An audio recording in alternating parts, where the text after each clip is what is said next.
तर रायगडमधली ही दृश्य आपण बघू शकतोय। खोपोलीमधील डोंगराळ भागामध्ये असलेले झेनिथ वॉटरफॉलमध्ये अडकलेल्या पर्यटकांना सुरक्षित रेस्क्यू करण्यात आला आहे। तेव्हाचा हा थरार आपण बघू शकतो। एक्सक्लुझिव्ह अशी दृश्य आहेत। तर तामिळनाडू इथले काही युवा पर्यटक मुंबईमधून टॅक्सी करून खोपोलीमधील झेनिथ वॉटरफॉलला गेलेले होते। त्यातील 2 पर्यटक धबधब्याच्या ओढ्यावर अडकले। त्याची माहिती मिळताच या ठिकाणी रेस्क्यू पथक पोहोचला। प्रत्यक्ष जागेवर गेल्यावर एकूण 15 पर्यटक धबधब्याच्या मार्गावरील ओढ्यामध्ये अडकल्याची माहिती समोर आली।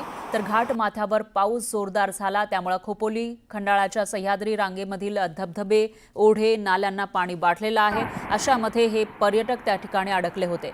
खोपोली पोलिसांची टीम, खोपोली फायर ब्रिगेडची टीम आणि हेल्प फाउंडेशनच्या टीमनं प्रत्यक्ष झेनिथ वॉटरफॉल आणि परिसरातून या पर्यटकांना बाहेर काढलेलं आहे। त्यांची सुखरूप सुटका करण्यात आली आहे। याविषयी अधिक माहितीसाठी आपले प्रतिनिधी मोहन जाधव हे आपल्या सोबत फोन लाईनवर जोडले गेले आहेत। मोहन, काय सांगाल, हे पर्यटक या ठिकाणी अडकलेले होते आणि त्यांना कशा पद्धतीने बाहेर काढण्यात आलं आहे? सध्या त्यांची स्थिती कशी आहे? झेनिथ धबधबा हा रील्स मध्ये खूप फेमस आहे। तामिळनाडूचे पर्यटक होते, ते मुंबईत आले। मुंबईतनं टॅक्सी पकडून खोपोलीला येऊन झेनिथ धबधब्याला गेले चालत, आणि त्या ठिकाणी पावसाचा जोर पण खूप आहे। घाट माथ्यावर पाऊस खूप पडतोय, धबधबा पण खूप वाढला होता आणि या ठिकाणी 2 पर्यटक त्या ठिकाणी गेले आणि अडकून बसले।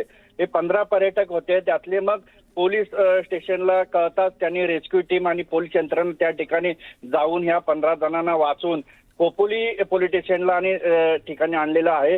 रेस्क्यू टीमने ही खरंच महत्वाचं काम केलेलं आहे आणि झेनिथ धबधबा कोणी जाऊ नये म्हणून त्या ठिकाणी आता पोलीस बंदोबस्त लावण्यात आलेला आहे। रायगड जिल्ह्यात पावसाचा जोर खूप आहे।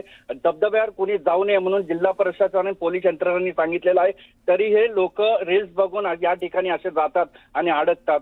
हे कुठेतरी नागरिकांनी, पर्यटकांनी दखल घेतलं पाहिजे। पावसाचा जोर जास्त आहे, कोणी जाऊ नये असं पोलिसांनी आवाहन केलेलं आहे। बरोबर आहे। तुमच्याकडून याविषयीची अपडेट आपण घेत राहूया। धन्यवाद तुम्ही दिलेल्या या सविस्तर माहितीसाठी। तर अतल सेतूकडे जाणाऱ्या पी डिमेलो या मार्गावर पाणी साचलेलं आहे। पाणी साचल्यानं इथली वाहतूक खोळंबली आहे आणि पाणी किती मोठ्या प्रमाणामध्ये साचलेलं आहे त्याचा अंदाज आपल्याला या दृश्यांच्या माध्यमातून येऊ शकेल। याविषयी अधिक माहितीसाठी आपल्या प्रतिनिधी प्रणिता पवार या आपल्या सोबत जोडल्या गेल्या आहेत। प्रणिता, काय सांगाल, अटल सेतूला जोडणारा जो रोड आहे तिथं आपण बघतोय मोठ्या प्रमाणामध्ये पाणी साचलंय, सध्याची स्थिती काय आहे आणि अटल सेतूवरून वाहतूक सुरळीत सुरू आहे का? नक्कीच आपण त्याबद्दल माहिती घेऊया। आम्ही नुकतेच ऑफिसवरून निघाले आणि अटल सेतूवरूनच मी उलवेला आली, आताच जस्ट घरी पोहोचली आहे मी। आणि तिथून अटल सेतू आपण पनवेल साईडला जाणारा मार्ग मोकळा आहे, परंतु पनवेल वरून जे अटल सेतू धरून खाली येत आहेत शिवडी साईडला, त्यांच्यासाठी बीपीटी रोड म्हणजे बॉम्बे पोर्ट ट्रस्ट रोड हा पूर्ण जाम झाला आहे। पूर्ण पाण्याने कमरेपर्यंत पाणी आहे तिथे आणि तिथून गाड्या बाहेर येताना खूप मुश्किल आहे। जर तुम्हाला सीएसटी साईडला जायचं असेल तर तुम्ही कुलाबा मार्ग अवलंबावा, शिवडीला खाली येऊ नये, कारण तिथे पूर्ण जाम आहे, गाडी बाहेर निघूच शकत नाही। कमरे इतकं पाणी आहे आणि सगळ्या गाड्या तिथेच बंद पडलेल्या आहेत रस्त्यात। मग यासाठी काही प्रणिता काही पर्यायी मार्ग आहे का? तिथं वाहतूक पोलीस दिसत आहेत का? त्यांच्याकडून काही डिरेक्शन दिल्या जात आहेत? मी जेव्हा निघाले होते तेव्हा मला कोणी तिथे वाहतूक पोलीस दिसले नाही, कोणी मदतीसाठी नव्हतं किंवा रस्ता डायव्हर्ट केला आहे हे दाखवायलाही तिथे कोणताही बोर्ड लावण्यात आलेला नव्हता। त्यामुळे तिथे खूप वाहतूक हे झाली होती आणि रॉंग वेने गाड्या काढत असल्यामुळे सेतूकडे जाणाऱ्या गाड्यांना सुद्धा तिथे अडचण निर्माण होत होती। पण जर तुम्हाला सीएसटी साईडला जायचं असेल तर तुम्ही कुलाबा रोड वापरू शकता, पण शिवडीला खाली उतरू नका, कारण तिथून पूर्ण जाम आहे, ते तिथून बाहेर पडणं अशक्य आहे, कारण कमरे इतकं पाणी आहे आणि सगळे ट्रक वाहतुकीचे जे आपले पोर्टचे ट्रक आहेत ते तिथे सगळे अडकून पडलेले आहेत। त्यामुळे तिथून बाहेर निघणं मुश्किल आहे। म्हणजे एकूणच असं म्हणता येईल की हेवी व्हेकल या ठिकाणी मोठ्या संख्येनं आहेत आणि वाहतूक कोंडी झाल्यामुळे जी छोटी वाहनं जात असतील त्यांना मार्ग मिळतच नसेल आणि त्यांनाही थांबावं लागत असेल, त्यामुळे ही वाहतूक कोंडी आणखी वाढत जाईल। दरम्यान धन्यवाद प्रणिता तुम्ही दिलेल्या या सविस्तर माहितीसाठी।